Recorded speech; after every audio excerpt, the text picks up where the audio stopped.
এই জন্য আমার রাসূলের নির্দেশ পরিচিত অপরিচিত সবাইকে সালাম দেওয়ার জন্য।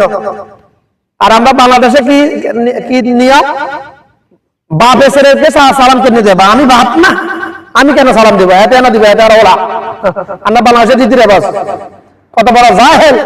অথচ আমার রাসূল সাল্লাল্লাহু আলাইহি ওয়াসাল্লাম বলেছে যে সালাম দেने वाला बड़ा है, लेने वाला छोटा है।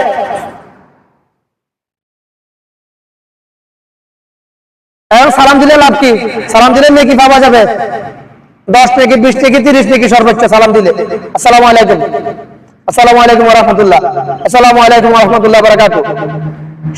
শব্দ বেশ কম, বেশ কম আছে, উচ্চারণ বেশ কম আছে, নেকিও বেশ কম আছে। এবার ফজিলত, আসসালামু আলাইকুম ওয়া রাহমাতুল্লাহি ওয়া বারাকাতুহু। আপনার উপর আল্লাহ পাকের রহমত, বরকত, শান্তি বর্ষিত হোক। এই দুনিয়াতে জমিনে মানুষের জন্য এর থেকে উত্তম কোন দোয়া আছে? কোন মা যদি তার সন্তানের জন্য দোয়া করতে চায়, কোন মা বাপ যদি তাদের সন্তানের জন্য দোয়া করতে চায়, সালামের চাইতে উত্তম কোন দোয়া নাই। কোন সন্তান যদি তাদের মা বাবার জন্য দোয়া করতে চায়, সালামের চাইতে উত্তম কোন দোয়াই নাই। দোয়াই উত্তম কোন দোয়া নাই। আল্লাহ পাকের শিখানো, আমার রাসূলের শিখানো যত দোয়া আছে এতে উত্তম কোন দোয়াই নাই। কসম আল্লাহর, আর কোন দোয়াই নাই। যদি থেকে থাকে তোমরা জানলে আমাকে দেখাই দিও, বলে না এই দোয়াটা এর থেকে উত্তম, সালামের চাইতে উত্তম। যাও, এটা হচ্ছে সালামের ফজিলত।